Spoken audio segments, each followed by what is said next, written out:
There are fast cars, there are expensive cars, and then there are the cars that become untouchable. The ones that disappear into private collections, auction headlines, and automotive legend.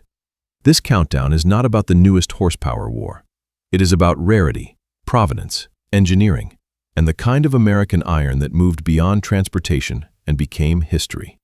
From homologation specials built to win races, to factory monsters so extreme they barely made sense for the street, this is a journey from rare to nearly unreachable. And at the top, one car stands above everything else as the ultimate American collector trophy. Number 10. 1970 Buick GSX, Stage 1. The GSX Stage 1 is one of the sharpest sleeper legends ever built.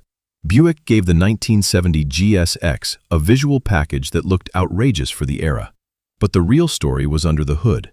A 455 cubic inch V8, factory rated at 360 horsepower and 510 pound-feet of torque.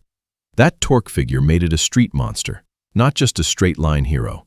Only a small number of GSX Stage 1 cars were built, and that scarcity turned them into serious collector material. The GSX mattered because it proved Buick could build a muscle car with attitude, refinement, and brute force in one package. It was expensive, rare, and fast enough to embarrass cars that got more attention. Number 9. 1964 Ford Fairlane Thunderbolt. The Thunderbolt was never meant to be ordinary. Ford built it as a drag race weapon, stuffing a 427 cubic inch V8 into the Fairlane body and stripping everything that did not help it run quicker. Factory ratings hovered around 425 horsepower, but the real number was widely understood to be stronger than that.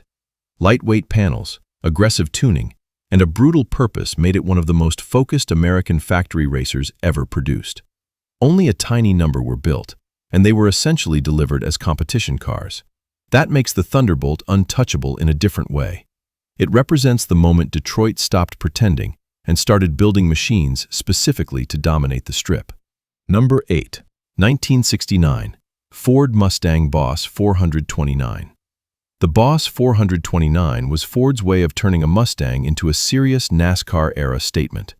To fit the massive 429 cubic inch engine, Ford had to heavily modify the engine bay, making the car feel more like a factory experiment than a normal production Mustang. Officially, it was rated at 375 horsepower, though everyone knew the real character of the motor was far beyond the brochure. The Boss 429 is collectible because it is both beautiful and awkward in the best possible way. A muscle car with a purpose-built heart that was never designed to be convenient. Its rarity, engineering complexity, and unmistakable presence make it one of the most respected big-money American Fords ever made. Number 7. 1970 Chevrolet Chevelle SS454 LS6. The LS6 Chevelle is one of the defining super muscle cars of the era. Chevrolet's 454 cubic inch big block was officially rated at 450 horsepower and 500 pound-feet of torque, making it one of the most feared showroom packages of 1970. In a straight line, it was devastating. In collector circles, it matters because the LS6 was the top of the Chevelle mountain, the kind of car that combined mainstream styling with near race car output. It was not built in huge numbers, and surviving examples in correct condition are highly prized. The LS6 Chevelle feels collectible because it represents the exact moment when American performance reached absurd levels before insurance, emissions, and reality started pulling the leash tight. Number 6. 1969 Pontiac Firebird Trans Am Ram Air 4. Pontiac did not just make a fast Firebird. It made a car that helped define what a factory performance special should be. The Ram Air 4 version brought serious hardware, a high-output 400 cubic inch V8, around 370 horsepower, a close-ratio manual transmission option, and a chassis tuned for competition-minded driving. The Firebird Trans Am name itself became historic, and the early Ram Air 4 cars are especially collectible because they sit at the center of Pontiac's performance identity. These cars were low-volume, highly specific, and often ordered by buyers who knew exactly what they were getting. The memorable detail here is simple. This was Pontiac proving that performance could be sharp, balanced, and still deeply desirable decades later. Number 5. 1969 Dodge Charger Daytona. The Charger Daytona did not look normal because it was not normal. Dodge stretched the nose, added the giant rear wing, and created a machine meant to solve one problem: going faster than everyone else on the high-speed ovals.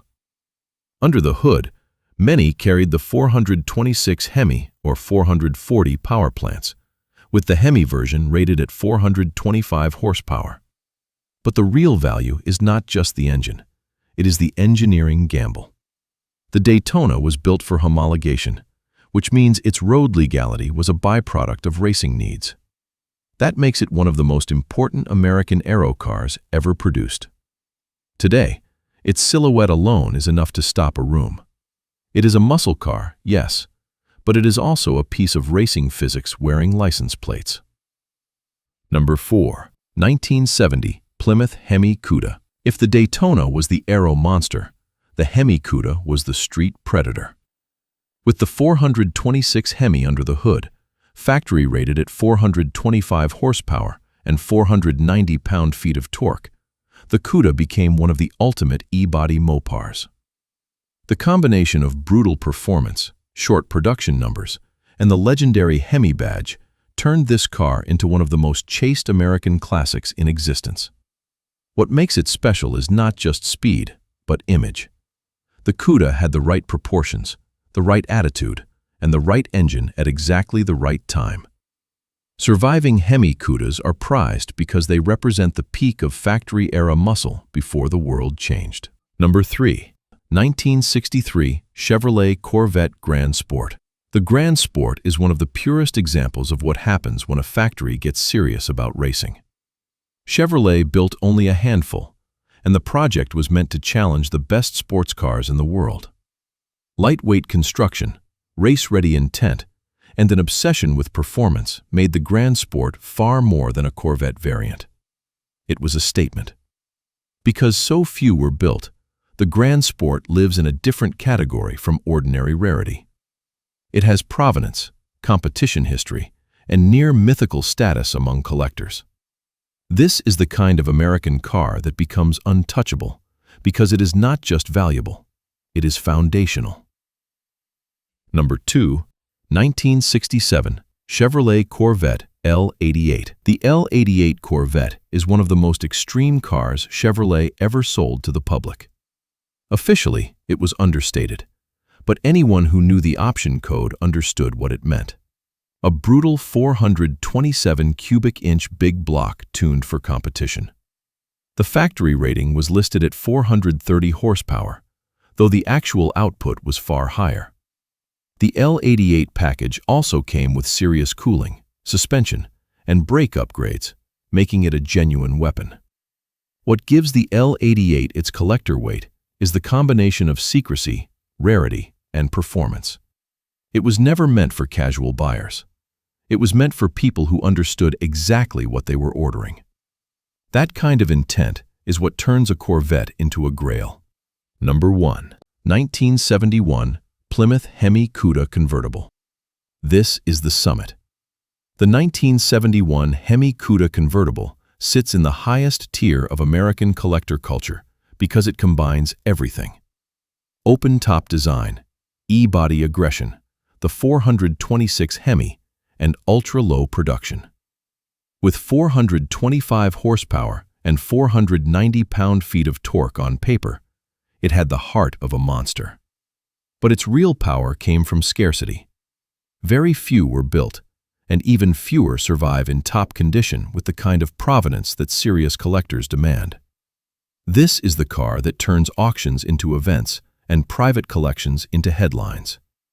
It is not merely rare, it is nearly untouchable. The final chapter of any American muscle ranking has to earn its place, and this one does it with history, presence, and a level of desirability that never really fades. What ties all of these cars together is not just money. It is the idea that some machines escape their original purpose and become cultural landmarks. They were built for racing, for image, for competition, or for a moment in time when American performance was willing to be reckless. That is why they survive as legends. not because they are old, but because they still feel important. Out of this entire list, which car stood out most to you?